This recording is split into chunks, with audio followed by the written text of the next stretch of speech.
Buenas noches y bienvenidos a El Mundo por Montera. Antes de empezar nuestra tertulia de hoy, me gustaría presentarles con brevedad 3 casos clínicos, en el mejor sentido de la palabra. Están aquí conmigo mientras el resto de nuestros contertulios propiamente dichos, que serán 5, aguardan en la mesa de costumbre. Dentro de un rato me trasladaré a ella.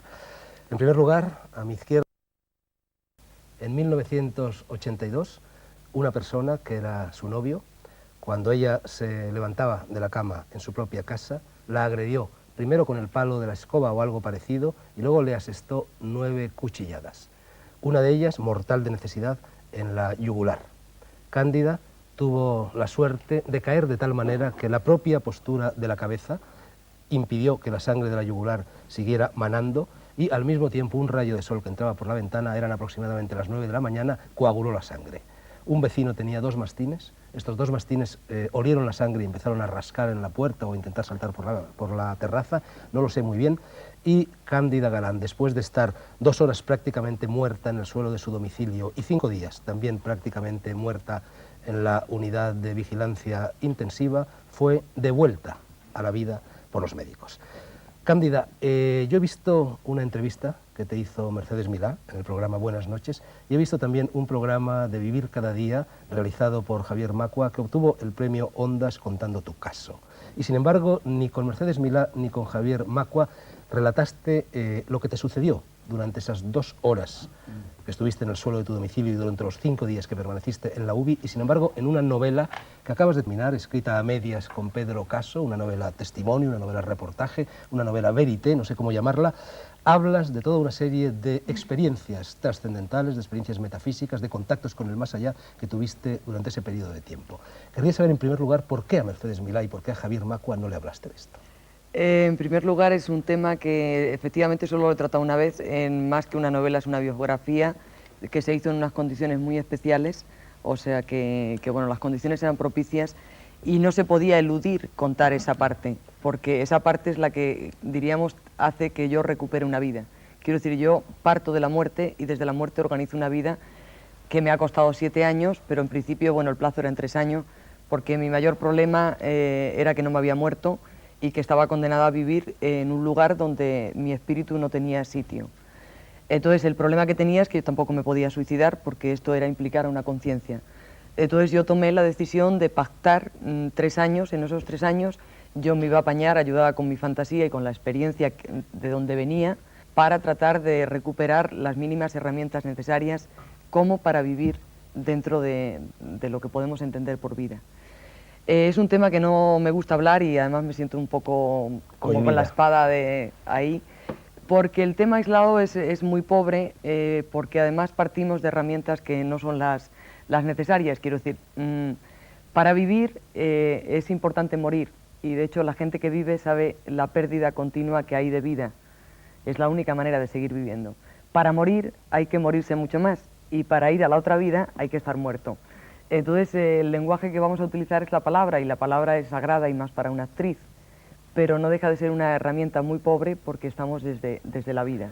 Tú durante todo ese tiempo en el que estuviste clínicamente muerta, entrabas y salías de tu cuerpo, o mejor dicho, tu alma entraba y salía de tu cuerpo. Hay una parte, en el libro que por el tercer ojo, por la glándula pineal. Yo estuve 3 horas, afortunadamente, sin ser atendida, y la primera experiencia, a pesar de tener 25 años, es que mi vida parecía un fracaso, pero sí estaba lista para una cosa bastante seria, que era morir. Quiero decir, estaba en disponibilidad para morir. Quiero decir, o sea, la agresión era tan clara, eran 9 agujeros en el cuello, la yugular cortada, la médula seccionada, por lo cual el término de pedir auxilio era imposible, porque la voz se reproduce arriba, tratar de moverme era imposible por la médula. Entonces estuve 3 horas sin ser molestada y con bastante disponibilidad para entregarme a la experiencia. Durante estas 3 horas yo fui observando cómo iba perdiendo la vida, o sea, cómo mis funciones se iban desconectando. Las salidas, efectivamente, como tú bien dices, normalmente eran, diríamos, por el tercer ojo. La primera cosa, que en eso ya además he contactado con otra gente, que se suele perder al perder la vida, es la vista, porque se abre otra visión. Y la última es el oído, o sea, la percepción del oído, uno puede estar oyendo y estar muy muerto. Entonces de ahí, bueno, pues aterrizó un vecino, ya prácticamente era un cadáver porque las moscas habían Por favor, polulado. Cándida, perdona que te interrumpa. Dejemos al vecino, Sí. dejemos No, tu dejamos lucha al vecino, por volver entonces, a apoderarte de pero tu hay cuerpo. 3 horas. ¿Qué es lo que viste? Entonces, es que hay que especificar, porque yo estuve 21 días en coma en una unidad de cuidados intensivos, aunque yo considero que estuve 30 de la situación, pero las dos situaciones son diferentes. En la una hay una libertad de un cuerpo, o sea, que deja de funcionar. Quiero decir, no hay la obligación, como en el caso de la UBI, de obligarte a vivir en un sitio donde tú no puedes vivir. Entonces la experiencia es diferente. La primera es una experiencia de libertad, que podríamos decir, o sea, hablábamos de que la vida es el aliento o la palabra. Entonces, bueno, es ese aliento que se conecta con el universo. No me digas una experiencia de libertad. Dime concretamente, cuando tú entrabas y salías por el tercer ojo que está situado aquí, ¿qué es lo que veías? A lo libre, salía ¿Tú veías tu cuerpo allá a la abajo? totalidad que diríamos podría ser el universo, quiero decir, a poder ver a mis vecinos, a poder, con una cosa que podríamos entender entre pensamiento o conciencia, eso ya depende de los términos que queramos barajar. ¿Y veías el cerebro como una especie de pila luminosa? Sí, todo eso son, o sea, el cuerpo se fue desconectando por partes, entonces el problema que tenía era una sección de médula, por lo cual, o sea, el cerebro efectivamente era una pila como una fuente de energía o de luz. Eso era el cerebro. Pero el tema voy a tratar de hacer una generalidad. Ese es un término de 3 horas, donde además era bastante dulce, porque es por pérdida de sangre. Quiero decir que no había dolor, y lo único que había era salir, como diríamos, al universo. O sea, imagínense todo el espacio. De ahí entro a un hospital, hacen una operación urgente, hay unas horas que están en blanco, y a partir de ahí sí hay más complicaciones y empiezo ya a estar muy limitada, a tratar de bajar, diríamos, como en una espiral, Pero donde tú en esa espiral... ibas y venías. Iba en y ese periodo venía. de la vida a la muerte. Sí. Incluso utilizas en el libro que has escrito la expresión de que era como si un ascensor se descolgara por un túnel. Eso y como forma si parte al final del túnel hubiese la famosa luz que ven todas las personas Claro, que han tenido experiencias pero esa de es este una tipo. experiencia que, diríamos, está ya en la obligación de retenerte en un cuerpo. O sea, la primera experiencia que forma parte de 3 horas es como si de ahí, o sea, de ese pensamiento que se puede trasladar a través del universo, o sea, se llegara a fundir con una luz. A partir de ahí, o sea, la experiencia empieza a ser penosa y muy, muy costosa. En primer lugar, porque no hay espacio, o sea, para, diríamos, ese ente que se traslada. ¿Llegaste a la luz o la viste Sí. únicamente? No, llegué a la luz. Y bueno, ¿Y qué sentiste al entrar en contacto con la luz, al Es que fundirte quieres con ir ella? muy deprisa, pero vamos a tratar de ir por No partes. quiero ir yo muy deprisa, es culpa de televisión. Ya, entonces la historia es que hay un tránsito, o sea, tú pierdes el cuerpo y caminas, podríamos llamar pensamiento telepático, por llamarlo de alguna manera, porque te digo que estamos con un lenguaje muy pobre. Entonces, estás en tránsito, que sería lo que se entiende por túnel. O sea, en ese tránsito hay todavía conciencia, diríamos, de poder, como pensar o conciencia. Cuando atraviesas la luz no hay nada, pero claro, estamos otra vez con la pobreza del lenguaje. O sea, decir que nada es plenitud es muy fuerte, ahí ya no hay pensamiento, o sea, no hay nada.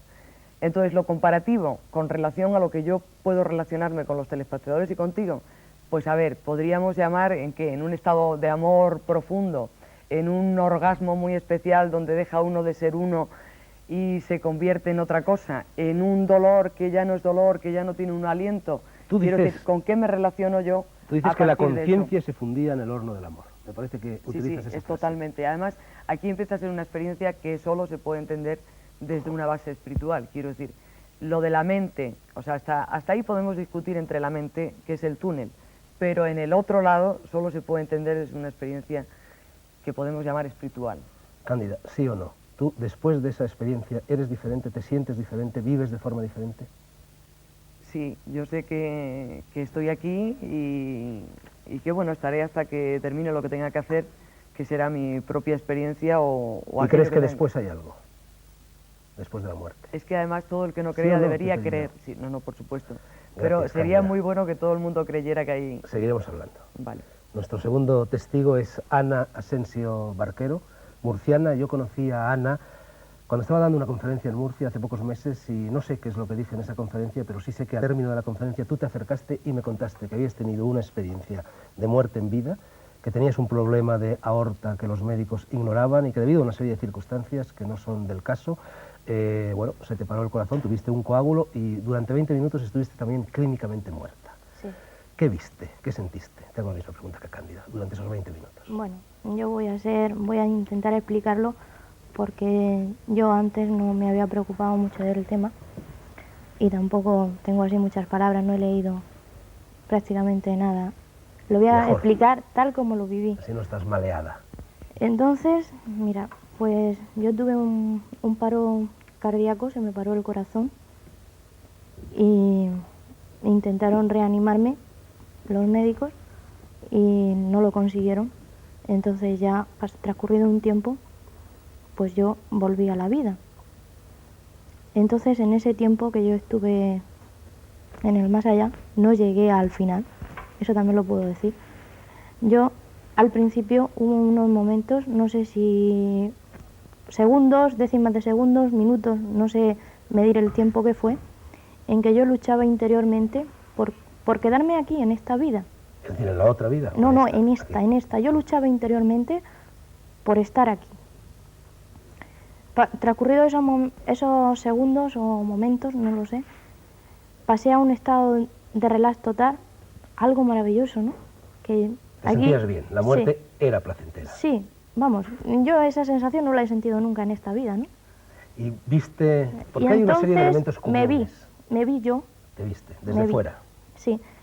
No, yo no me vi. Te Me veías vi, por dentro. no, ya verás, me vi en una hamaca de esas que ponen entre dos árboles.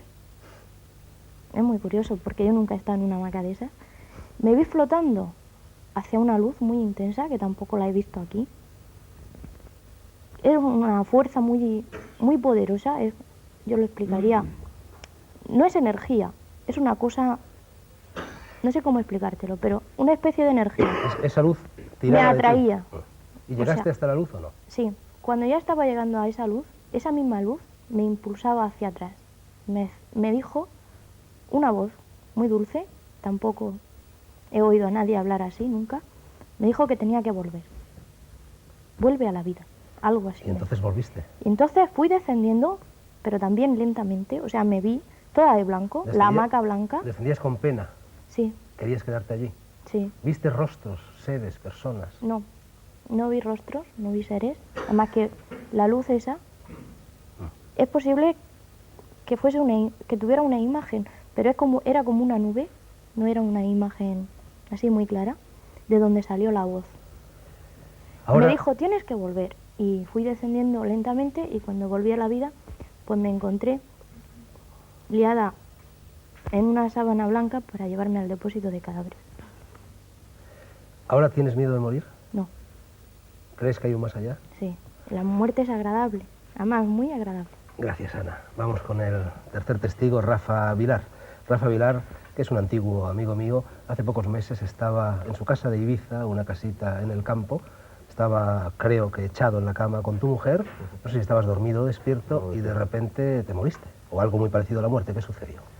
Bueno, yo difiero con mis compañeras porque, como decías tú al principio, lo mío no ha sido clínico ni voluntario, ha sido más bien espontáneo, que me ha tocado porque me tenía que tocar. De alguna manera ha influido a lo mejor de un hermano que tengo muerto y entonces pues yo estaba en la cama fumando y leyendo un cigarro, leyendo una revista y al dormirme pues empecé a notar como un cosquillo que iba subiéndome y como que todo me empezaba a dar vueltas. De repente empecé a notar que ya no estaba, o sea, yo estaba encima de la habitación, me veía mi cuerpo, a mi mujer que estaba al lado y a mi hija, que yo estaba unido por, no es un cordón, es más bien como energía, o sea, lo nuestro, el espíritu es energía. Nosotros aquí tenemos dos cuerpos, un cuerpo astral y un cuerpo físico. De eso hablaremos enseguida con los contertulios. Entonces, pues yo veía no es el cordón, es eso, la energía. A mi mujer la veía con la energía que le rodea a ella, yo me veía sin energía, dado que yo estaba allá encima.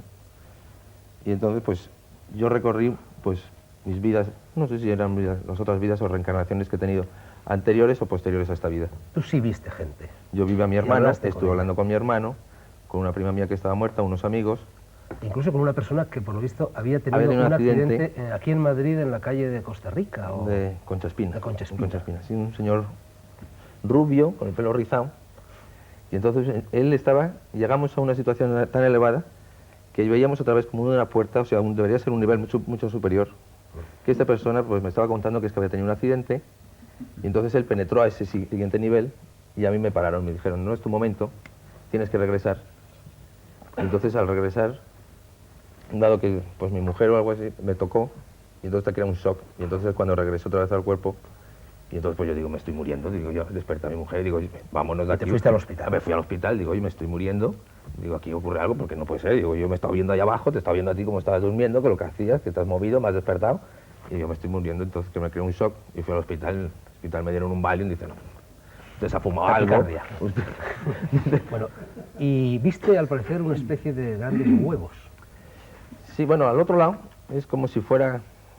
Es que, claro, como decíamos vosotros, no se puede explicar. O sea, nosotros en esa situación lo vemos y lo comprendemos. Pero claro, explicarlo con las palabras de aquí es como muy difícil. O sea, tú puedes decir que son huevos, pero a mí me parecían huevos. Huevos que deberían ser como almas penitentes o almas en evolución de otro karma o otro nivel. Bueno, y a raíz de esto, entonces, buscaste ayuda. Busqué ayuda. En Ibiza, Una persona, conecté Tony, con unos amigos, un americano que debía de estar hoy aquí, pero que no está. No ha podido estar porque yo te porque tiene una ruego que conferencia. ocupes un poco su lugar y que nos expliques lo que te dijo ese americano y qué tipo de experiencias. Bueno, para empezar un poco a hacer historia de este americano, este hombre lleva 10 años trabajando en esto. Él es medium, ¿verdad? Entonces, pues desde hace 10 años hace viajes astrales. Cuando quiere. Cuando quiere. Y además se va a la India. Él tiene dos, según me ha contado, tiene dos puntos en donde él va, que es un monte en la India, donde está rodeado de animales, y otro es una universidad donde él va estudiando para ir elevándose. Entonces él deja su cuerpo para que venga su espíritu, su guía, y entonces hable con las personas que quieren solicitar ayuda. Y este americano tuvo algún problema cuando murió su madre, porque su madre tiraba de él y no le dejaba desplazarse. Sí, más o menos yo se lo conté porque, claro, yo le dije que tenía un hermano que se había muerto, entonces él me comentó que, claro, él de alguna manera también había pasado esto, de que cuando él murió su madre tiraba de él, entonces él hizo un viaje astral para conocer la familia astral de su madre, y parecía que estaba un poco incómoda, porque cada uno tenemos una familia astral. Sí, eso sostiene el americano, ¿no? Sí. Que perdemos nuestra familia terrena y que nos encontramos con una familia diferente, que es nuestra familia astral, que no tiene nada que ver con esta, y entonces él fue a comunicarse con su familia astral para ver qué problemas tenía la madre, para saber qué comunicación tenía aún con su hijo. Entonces, pues que dijera que cada uno siguiera su vida, solucionaron su vida, y entonces cada cual, que es lo que me ha dicho a mí, que tengo que hacer un viaje astral o a través de él, pues ponerme en contacto con mi hermano para que mi hermano haga su camino, yo siga el mío y no me siga haciéndome problemas y cosas de este. ¿Y tú no has vuelto a tener ninguna experiencia de este tipo? No. ¿Te gustaría tenerlo o te asusta? Me asusta al principio. O sea, yo para experimentarla yo solo, me asusta porque, claro, yo no es que tuviera una experiencia agradable. O sea, agradable en el sentido de que yo me veía por aquí encima, sí, pero en el momento que empecé a hablar con gente, claro, muertos, yo que no quería saber nada de este tema, bueno, no me involucraba nada, pues me daba un poco de temor. Entonces, a raíz de aquel entonces, en los primeros días después de que me ocurrió, pues estaba como más propiciado a tener otros tipos de experiencias. Entonces yo rehusaba tenerlas, para estar mejor preparado o para tener que me dijeran, bueno, tienes que seguir este camino, tienes que ir a este sitio, tal, preguntar ayuda, lo que sea, para seguir al buen camino con donde va mi amigo el americano, que él dice quiero ir a tal sitio y él va a tal sitio. Pero no estar piruleando por ahí por el espacio y teniendo experiencias de otras vidas y cosas de estas. Bueno, gracias Rafa, os ruego que a partir de este momento en el curso de la tertulia os incorporéis desde aquí libremente cuando queráis, y voy a leer con mucha brevedad un fragmento de un libro mío que escribí hace cosa de 15 años y que es estrictamente autobiográfico. Dice así: lo que llamamos vida es solo un prepararse a bien morir, o a morir mal, cosa harto común. ¿Tenemos miedo de la muerte? Imposible. Ese sorbo equivale a un alfilerazo instantáneo que además no vuelve. Lo que nos asusta es el lago desconocido cuyas olas lamen mansamente la cara en sombra del moribundo. O la nada, como algunos acostumbran decir. ¿Qué sucede tras la bendición del sacerdote y el postrer beso de los deudos? No es verdad que nadie lo sepa. Basta con hacer memoria, porque todos llevamos muchos trances así en el fondo del armario. O de escuchar a Lázaro, a Orfeo, a Ulises, a Cristo, a cuantos fueron y volvieron. En los misterios, el iniciado muere y resucita. Aún más fácil, hay drogas capaces de provocar muertes reales que, sin embargo, no son mortales. Las he probado. He permanecido exánime durante siglos. He visto en el espejo árboles creciéndome por la cara. He visto la descomposición de mis mejillas, las células, los átomos, el polvo, los gusanos. He visto los huesos transformándose en cartílagos. He visto la baba de las vísceras. He visto gotear mi ojo izquierdo por los pómulos hasta convertirse en una ameba. Y todo eso ha durado siglos. Yo estaba muerto y me hundía en un pasado de lianas y caimanes. Estaba muerto de verdad y sentía espanto, y alrededor de mi muerte era la danza de los monstruos. Pero volví y sé que, roto el hilo de la vida, la conciencia emerge, alarmada a un vacío expectante. Poco a poco, horribles criaturas lo pueblan. Advertimos luego que estamos suministrando las formas y los actos que allí ocurren. Las horribles criaturas son el producto de nuestro pavor. Para los que están en el paraíso, esa fantasmagoría, no menos real que el mundo de los vivos, es dócil. Estar en el infierno es padecerla en ilusoria impotencia como en los sueños. Por fin, dejamos el tejer de los recuerdos y el programa sigue. Un programa que, como sabemos, lleva el título de Vida después de la vida. Y no solo, como acabamos de comprobar, después de la muerte, porque hay, al parecer, personas que vuelven del más allá o de la última frontera antes de pisar ese más allá para contárnoslo y para seguir mortalmente vivas. Nuestra tertulia de hoy en realidad hubiera debido llamarse Vida en paralelo a la vida, o mejor aún, sobre la inmortalidad del alma. Para hablar de todo esto y de lo que hemos escuchado, tenemos, ya lo he dicho, 5 contertulios, además, por supuesto, de Rafa, Cándida y Ana, que se incorporarán a la conversación desde sus butacas. Vamos a hablar, en primer lugar, con el padre Pilón, jesuita, parapsicólogo muy conocido en España, continuo organizador y animador de cursos y de conferencias relacionadas con la parapsicología, profesor de la Universidad de Comillas, profesor de ética general y moral del trabajo social y también de deontología de la enfermería. Padre Pilón, ¿qué es, desde el punto de vista científico o paracientífico, es decir, parapsicológico, lo que acabamos de escuchar? ¿Y qué es un aura? ¿Y qué es un desprendimiento de aura? Te pido un diagnóstico. Muy bien. Pues lo que vamos a escuchar es lo que pudiéramos llamar una proyección extracorpórea, o clarividencia viajera, desdoblamiento, que se produce según las experiencias de quienes lo han vivido y de quienes han investigado en estos temas.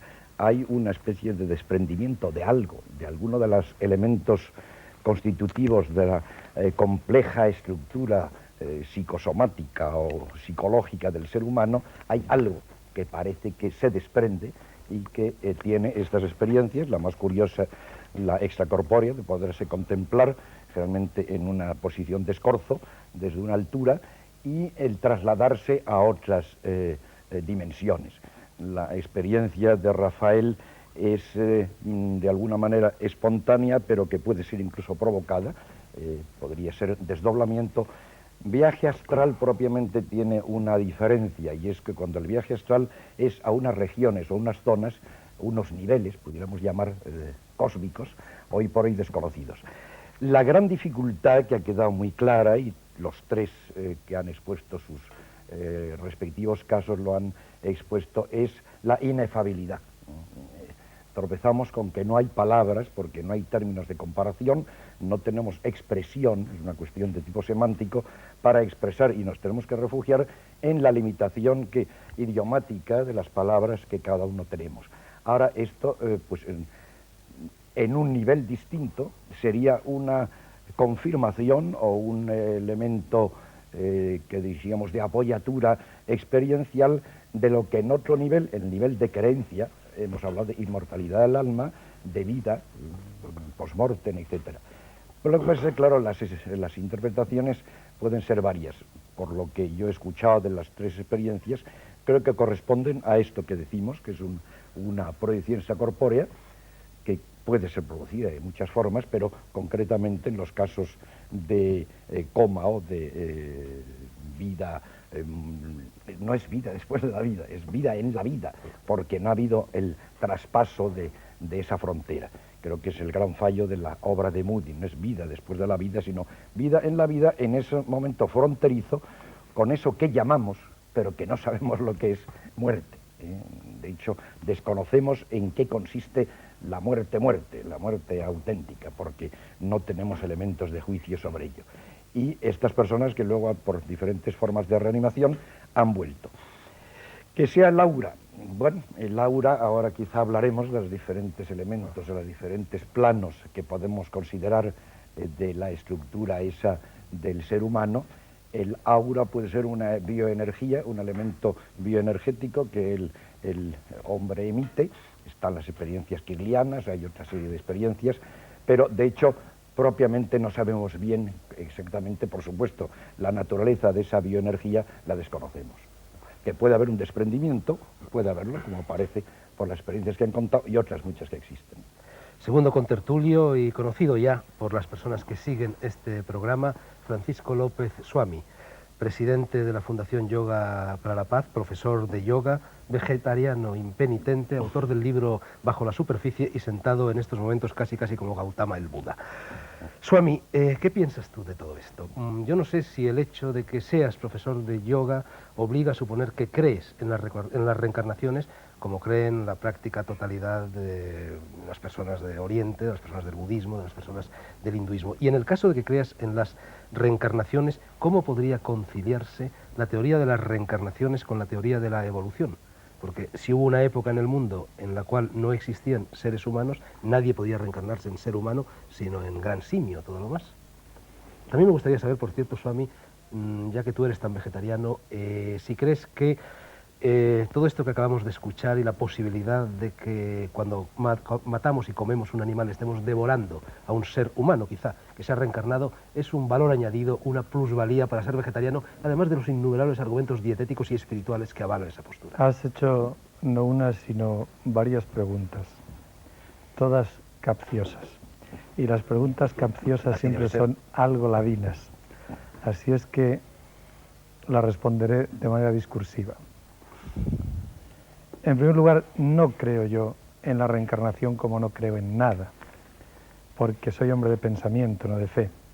Ni siquiera creo en mis propias convicciones, que son las buenas. Así que no es la cuestión de mi fe en la reencarnación lo que importa aquí. Pero sí te diré que el tema me preocupa, porque como he tenido la desgracia de nacer y vivir en el fondo de un océano de ignorancia, aquellas cosas que trascienden lo tangible, que son el más acá y el más allá, se convierten de pronto en las grandes cuestiones, ante las que todas las demás son pequeñas. No es un tema para tratar a la ligera, y las hipótesis y las especulaciones están bien como entretenimiento, pero realmente la cosa es muy profunda y es muy seria. Yo anticipo que no le temo a la muerte, y que además, cuando estoy hablando de la muerte, o cuando las personas hablamos de la muerte, no estamos nunca o no debiéramos nunca referirnos a la desaparición de la vida, sino únicamente a la muerte de algo físico, que es el cuerpo, y que está sometido a las leyes de los cambios de la energía. Pero aunque a los científicos les cuesta mucho, existe algo en este universo que no es puramente físico y que por lo tanto no muere en el sentido de desaparecer ni de transformarse. Lo intangible y lo puro no muere. Dentro de nosotros alienta algo de esa naturaleza. Y cuando hablamos de reencarnación, no debiéramos entenderlo a la ligera tampoco como una persona que ha desaparecido y de pronto toma otro cuerpo, como el que se cambia de vestido y vuelve. Seguramente no es la personalidad lo que se reencarna, tal vez sí la individualidad, de la misma manera en la que se perpetúa la sabiduría en las especies. De esa manera lo entiendo yo. Y ciertamente que hay una evolución, y la ley del karma y la reencarnación no la contradice, sino que la justifica y la explica. ¿Cómo podría haber una evolución si no hubiese esta especie de continuidad en la vida? Cada nueva vida sería un comienzo de nuevo y no se transmitiría en las especies, y el instinto no tendría ningún sentido. Entonces, de esa manera sí que creo que la evolución es lo que explica la vida, y contestando a la última de tus preguntas, te diré que aunque en una época no hubiera hombres, eso no quiere decir que la evolución quedase detenida, puesto que todas las formas vivas que existen provienen de una evolución. La humana puede ser el punto culminante sobre la Tierra, pero las formas evolucionan, y en un momento dado, cuando esas formas primitivas comienzan a hacerse preguntas, se encuentran con un ego o con una inteligencia, y a partir de ahí un ser humano. Bien, conste, Swami, que cuando utilizaba el verbo creer no me refería a la fe, sino a la opinión nacida del pensamiento. Tercer contertulio entre Swami y el Padre Pirón, Elio D'Alberti, italiano de Milán y presidente de la Asociación para la Unificación del Cristianismo Mundial en España. Elio D'Alberti, aparte de haber tenido experiencias de este tipo, ha dado una serie de conferencias aquí en Madrid muy recientemente, en el mes de abril, sobre estos temas, vida después de la vida, etc. Elio, yo leyendo todos estos libros y estudiando este asunto, me ha llamado la atención comprobar cómo todo lo que se cuenta, tanto las personas que han tenido experiencias de este tipo como los autores de libros que no las han tenido, coinciden con lo que de pequeños en el catecismo nos decían. Hay un ángel de la guardia, hay 7 cielos, como decían los gnósticos, hay purgatorio, hay limbo, es decir, todo ese lenguaje que parecía más bien creado pues para casi como fábulas infantiles, es el que utilizan también los científicos o los paracientíficos que se ocupan de este asunto. Es así, todas las religiones y también las conclusiones a las que ha llegado la parapsicología coinciden en esta versión del más allá. Sí. Sí, porque si nosotros estudiamos todos los libros o las enseñanzas religiosas, y si queremos mirar la Biblia, en la realidad, si leemos la Biblia desde un punto de vista de la parapsicología, nosotros podemos encontrar muchos hombres psíquicos, ¿no? Da ejemplo, Moisés, en el Antiguo Testamento, oía voces, tenía escritura automática. Entonces, podemos ver que en la realidad, no solo Moisés, los profetas, también, ejemplo, Jesús, San Pablo. Jesús, pero yo pienso que de los hombres psíquicos era el más grande, ¿no? Ahora, no solo estando en el campo de la religión, pero también en la filosofía. Y nosotros vemos también Pitágoras era un grande psíquico. También él, como hemos oído, no tenía capacidad de palabra para expresar las experiencias espirituales que él tenía. Entonces ha desarrollado un discurso geométrico, ¿no? La famosa matemática que nos ha enseñado a él. Y vivía Sócrates, Platón, todo era gente psíquica. Y si nosotros miramos también Santa Teresa de Ávila, era una grande medium. Entonces, en la realidad, decimos, el mundo angélico también es una realidad, este ángel de la guardia. Porque Dios, cuando ha creado, crea antes el mundo espiritual. Porque Dios es un espíritu puro. Entonces, crea el mundo angélico. Luego, cuando empieza a crear, no empieza con el hombre, porque el hombre es la creación última, la obra maestra de Dios. Entonces nosotros vemos que hay una evolución, pero no como dicen Darwin o los evolucionistas materialistas, mas hay una evolución guiada de este ser. Entonces vemos que se empieza de una partícula que sirve para formar átomos, moléculas, tenemos el mineral, luego pasamos al vegetal, al animal y por fin el hombre. El hombre es el único ser que tiene intelecto, emoción y voluntad. Prácticamente es una esfera que no se puede tocar, no material, mas están en el espíritu, llamamos la mente espiritual. ¿Qué cosa es la mente espiritual?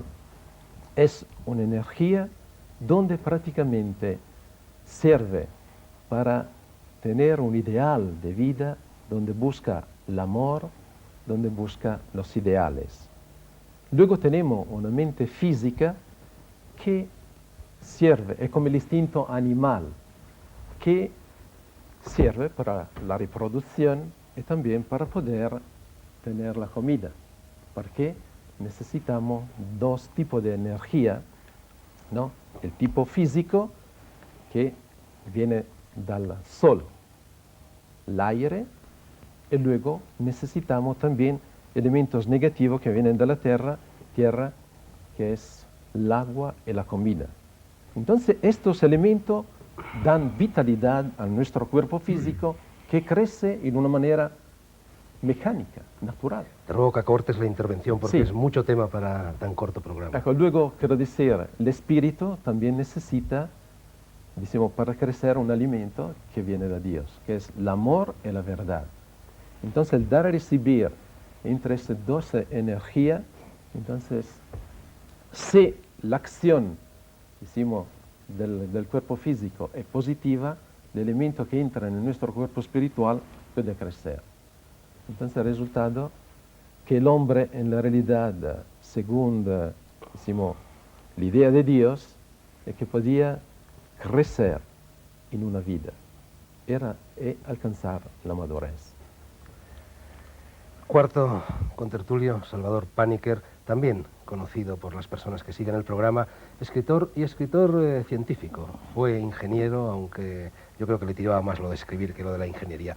Salvador, yo no sé si predomina en ti el escepticismo característico de los científicos o predomina en ti la tendencia a la fabulación de los escritores, que en tu caso además lo uno y lo otro se ve agravado por el hecho del mestizaje. Eres hijo de padre hindú y de madre catalana y has flotado siempre entre estas dos aguas.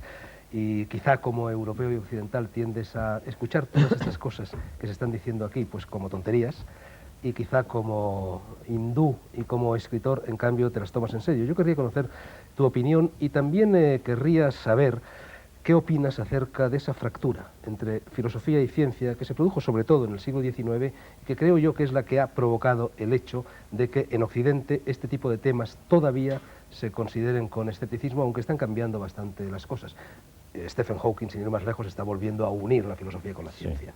No, respecto a lo último, es evidente que hoy día se va a una cierta reconciliación de filosofía y ciencia, que de hecho nunca han estado tampoco tan separadas como se dice, ¿no?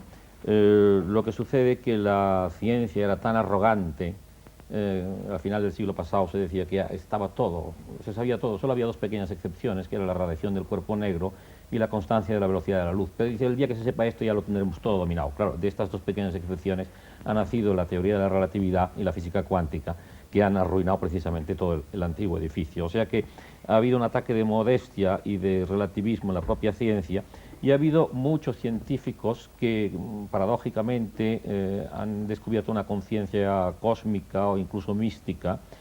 Bueno, yo he publicado como editor, que también soy en la editorial Kairos, escritos místicos de Einstein, de Planck, de Eddington, de Jeans, de Schrödinger, de Bohr, de los más grandes. O sea que en ese sentido hay una cierta reconciliación. Ahora, yo debo decir que a medida que oía hablar a mis contertulios me estaba poniendo bastante nervioso, efectivamente, porque efectivamente yo estoy en una mezcla. Te lo notaba.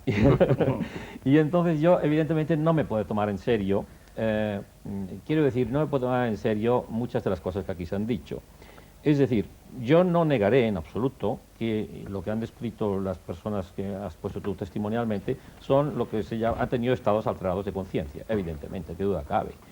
Ahora, lo que después nos lo han explicado con tanta carga de interpretación, uno porque se lo ha enseñado un gurú americano, el otro porque ha leído otras cosas, otro por lo que sea, que, claro, yo creo que lo que puede haber sido esta experiencia pura, ya ellas mismas o ellos mismos no saben muy bien lo que ha sido. El hecho es que incluso filosóficamente nunca hay experiencia sin interpretación.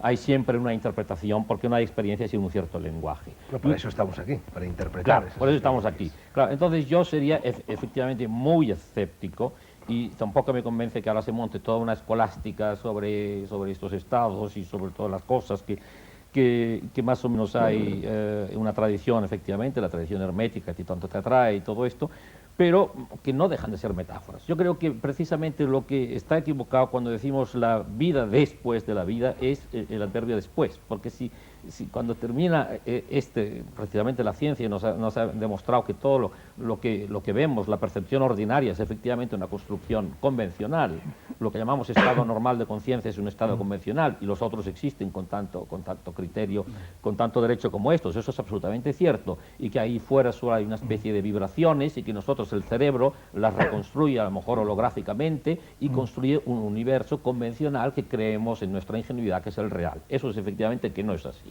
Ahora, trasponer esto, primero, después del morir, lo que hacemos es salir del espacio-tiempo, por lo tanto, volver a inventar unos antropomorfismos para este misterio mucho más absoluto, a mí no me parece serio. No me parece serio porque, a menos que lo tomemos como unas metáforas, o como una página muy bella como tú has leído, que tú has escrito. Esto es literatura, en el buen sentido de la palabra, no lo digo peyorativamente. La literatura también tiene intuiciones. ¿Y qué duda cabe que se esconden unas intuiciones reales sobre esto? ¿Qué duda cabe de que yo mismo he tenido unas ciertas vivencias? Ahora, quiero decir con esto, y con esto resumo, para no alargarme demasiado, que científicamente no nos autoriza absolutamente nada a hablar de una alma separada, de unos ángeles, de todas estas cosas que son metáforas históricamente condicionadas, lenguajes que han servido incluso muchísimas veces como mecanismos de defensa para la gente que tenía miedo de morirse y que por lo tanto han sido recursos culturales, bueno, pues superestructuras. Freud ya decía que todos en nuestro inconsciente nos creemos inmortales. Eso es evidente, claro, porque y ahí voy.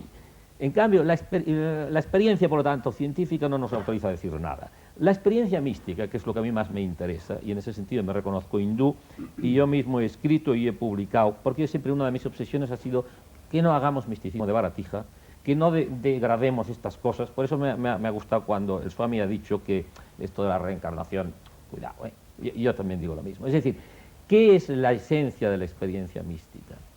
El hinduismo, que en esto discrepa del budismo, te diría que es el llegar al acceso del Atman, o sea, de este yo que no muere porque tampoco nace. Porque yo estos egos nuestros, de todos nuestros contertulios de hoy aquí separados, me parecen tan patéticamente limitados que no me cuesta ningún esfuerzo intelectual pensar que van a desaparecer. Ahora, cuando uno ha tenido alguna vez una experiencia, llamémosle trascendente, en lo que, y quizá estas personas que han tenido esos estados de conciencia extraña que nos han hablado antes, han alcanzado un vislumbrar esto, lo que uno percibe es una cierta incompatibilidad, digamos absoluta, entre el yo, con mayúscula, y el no ser. Y eso es cierto. Es decir, si yo soy, y lo digo en presente de indicativo, por lo tanto, fuera del tiempo, en este presente, en esta pequeña vislumbre de qué es lo eterno, efectivamente hay una repugnancia absoluta al no ser. Y entonces por ahí se cuelan efectivamente vivencias de todo tipo, que pueden ser desde poéticas hasta extrasensoriales, del todo tipo que sea. Ahora, yo lo que quiero decir que la vivencia básica de la experiencia mística es que hay un yo. El hinduismo diría que es un yo único, que es Brahman, que se divierte tomando infinitos disfraces, ¿no? Que es el que, por así decirlo, pues ahora juega a encarnarse en esto, en el otro, el de más allá. Pero que los egos individuales, el hinduismo distingue mucho, y los ingleses también, entre el ego y el self, entre el ego y el Atman, es la esencia, para no incurrir en un tipo de misticismo de baratija. Además me parece, realmente quiero decir, yo cuando una cosa que trata ya de lo metafísico es imaginable, es describible en lenguaje, y en esto ha tenido toda la razón lo que ha dicho Cándida Gala cuando ha dicho que nuestro lenguaje al hablar de esas cosas es inadecuado, entonces ya desconfío completamente de ello. De modo que lo máximo que podemos hacer es admitir efectivamente un ámbito trascendente, negarnos, como decía el que hoy está de moda Wittgenstein, a hablar de ello y admitir unas ciertas experiencias de estados alterados de conciencia que de algún modo nos aproximan a ello, pero nada más. Último contertulio. Si me permites, Fernando, para que no se enfríe esto, que me ha Sí. parecido interesantísimo, con permiso de Félix. Yo, por supuesto, suscribo todo lo que ha dicho Salvador, pero tomando el hilo de esta última expresión de los estados de conciencia, creo que habría que echar sobre el tapete que nuestra vida no es solamente esto que tangiblemente vivimos, sino que realmente cada día atravesamos distintos estados de conciencia, como el que cambia el canal de televisión, y que lo que vivimos ahora como una realidad sólida deja de serlo en cuanto penetramos en el mundo de los sueños, que a su vez se convierte en otra realidad incuestionable, y que desaparece en cuanto nos despertamos o en cuanto dormimos profundamente, y que este tránsito a través de distintos estados de conciencia nos puede llevar a la conclusión de que estos no son únicos y puede existir todavía otros estados de conciencia que sean muchos más puros. Y si analizamos con atención todas estas palabras, vemos que hay una que se repite todo el tiempo, que es consciencia, y este es el secreto. Tal vez el hombre sea solo un fenómeno de consciencia que se manifiesta en distintos planos y de distintas maneras a través de ese fenómeno que llamamos la mente, que toma distintos conciertos de realidad y que tendemos a analizar todos los estados desde esta realidad limitada, pero que en pureza, en purismo, es irreal. Por tanto, cuando hablamos de muerte lo estamos haciendo desde una irrealidad, pero que convencionalmente hemos aceptado como real, y a partir de ahí todos son dislates y equívocos. Por tanto, quien analice que cada noche se muere un poco y que morirse no es desaparecer, sino entrar en otros estados de conciencia, tal vez le pierda un poco el miedo a la muerte. Y luego continuaremos porque no quiero robar más tiempo. Vamos a ver lo que nos dice nuestro último contertulio, Félix Gracia, que ya estuvo aquí en el programa dedicado precisamente a las ciencias ocultas, que es un hombre de empresa, pero un hombre de empresa que con el seudónimo de Juan Gascón acaba de publicar en la revista Más Allá 3 interesantísimos, al menos desde mi punto de vista, artículos sobre lo que nos espera después de la muerte. Yo querría que con mucha brevedad, sé que es difícil, Félix, nos pusieras aquí encima la raspa de la sardina de tus artículos para que pudiéramos discutir sobre tus hipótesis. Tú dices que hay 4 niveles: el físico, el vital, el astral y el mental. Arranca de ahí y cuéntanos todo. La humanidad prácticamente desde el principio ha considerado que el ser humano era un ser muy complejo, formado por más elementos de los que se podrían sintetizar en una parte física y una parte espiritual. Hay algo más. Y prácticamente todas las culturas, tanto de Oriente como de Occidente, han hecho un reconocimiento de esa complejidad del ser. Fíjate que la cultura egipcia, por ejemplo, reconocía en la persona, en el ser humano, 3 cuerpos, el Ak, el Ba y el Ka. Y además ellos admitían que uno de esos cuerpos, después de muerto, se reintegraba con la divinidad, lo que nos hace pensar que ellos suponían que esa parte que se reintegraba con la divinidad debía ser de su misma esencia, de su misma naturaleza, ya que de otro modo difícilmente se puede conseguir una afinidad, ¿no? Un entronque de 2 cosas que no sean afines entre sí. Y reconocían además que otro elemento, otro de esos 3 cuerpos permanecía todavía vivo durante un cierto tiempo. Y pensando precisamente en ese cierto tiempo que vivía, ellos momificaban a sus cadáveres y le ponían incluso alimentos pensando que podían usarlos y demás. Las culturas actuales, o la cultura actual, determinadas filosofías siguen prácticamente hablando de lo mismo. Quizá la terminología ya no es igual, pero la esencia viene a ser idéntica. Tienes movimientos como la teosofía y la antroposofía que reconocen efectivamente que el ser humano está formado por no una parte física llamada cuerpo y otra parte no física llamada alma, sino por un cuerpo físico y otros cuerpos invisibles llamados astral y mental. Y además un cuarto cuerpo, se podría decir, que sirve de elemento de conexión entre el físico, que es el visible, y el astral y el mental, que son los no visibles. Y el ser humano se contempla a la luz de estas doctrinas como alguien que vive o algo que vive, que coexiste simultáneamente en un plano que es el físico y en otros planos no visibles como son el astral y el mental. Algo parecido a lo que Swami acaba de explicar hace un momento. Bueno, ¿y qué nos pasa después de la muerte? Bueno, pues la muerte realmente, la muerte no existe, habría que decir. En realidad lo que hay es un tránsito, lo que hay es un pasar del mundo físico al mundo astral.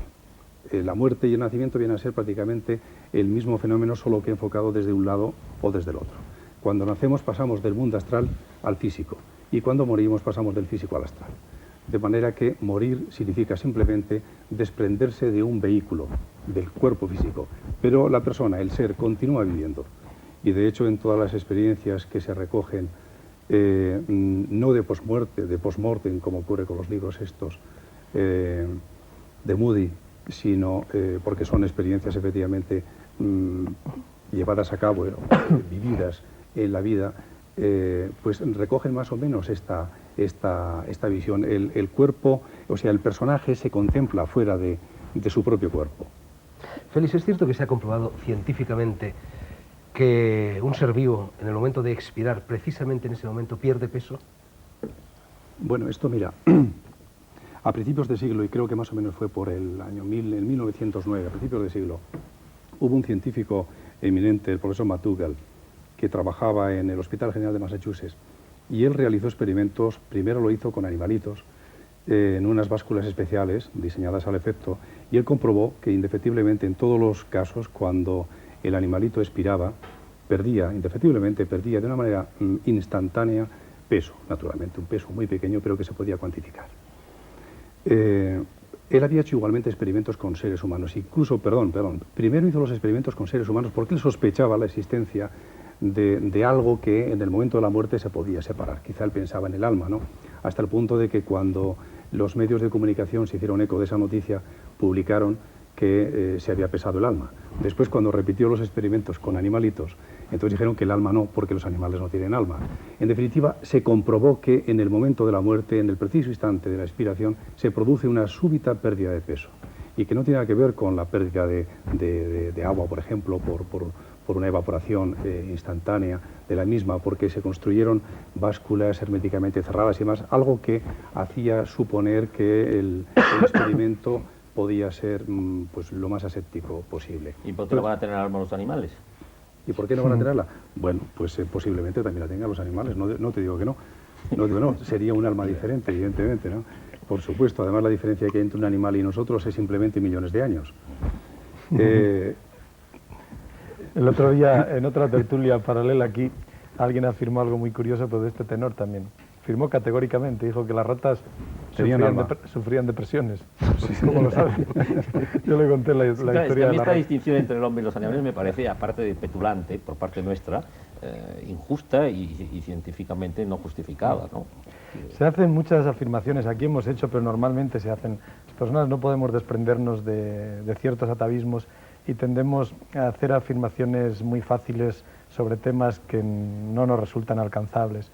Eso de describir específicamente, dar nombres a estados, cosas, yo creo que muchas veces lleva a la confusión. Primero, porque a las mentes más simples tienden a aprenderlo a manera de catecismo, de una manera doctrinaria, y lo repiten como que fueran la Biblia, como papagayos, pero completamente convencidos de que están diciendo algo muy grande.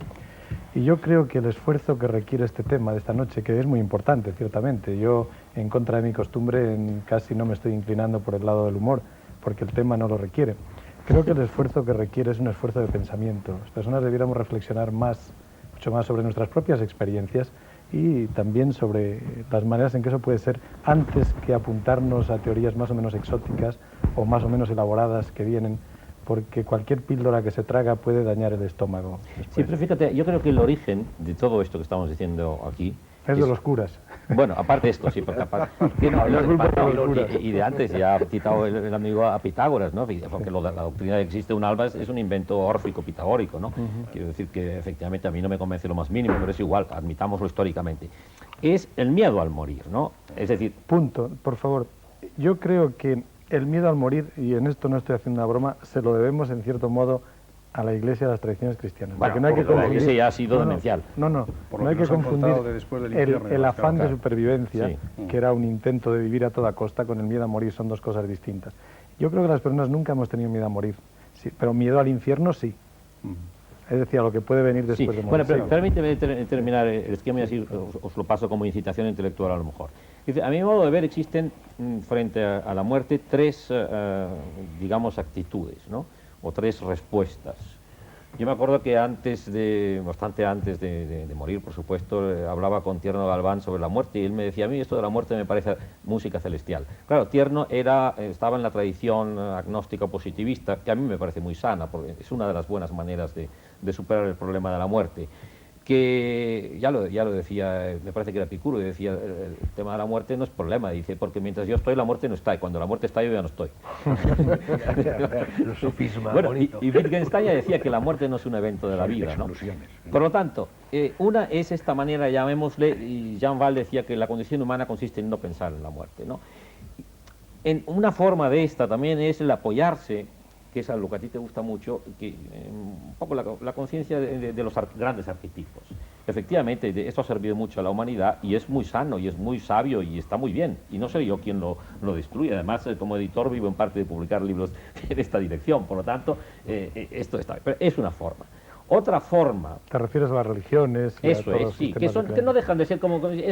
podríamos también calificar mecanismos de defensa. Son mecanismos de defensa frente a esta ansiedad por el no ser, ¿no? Y esta ansiedad antropomórfica, históricamente condicionada, bueno, pues hace grandes edificios, incluso edificios culturales, o incluso mecanismos de agresividad, muchas cosas hay que son lo que el psicoanalista Otto Rank llamaba la represión de la muerte, que decía él que era la represión básica, más que la represión sexual. Bien. Digamos que esto entra en la categoría de la... Ahora, hay otro punto, que es el que yo insisto, y con esto puedo estar un poco justificada mi presencia aquí, en eso estaría de acuerdo quizá con vosotros, en lo demás creo que no. ¿qué es lo que yo llamaría la postura mística? Pero hay muchas clases de mística, porque hay una mística intramundana, el señor que se entrega completamente a una causa y vive el presente intensamente. Es aquello que le preguntaron me parece que era al jesuita Estanislao de Borja.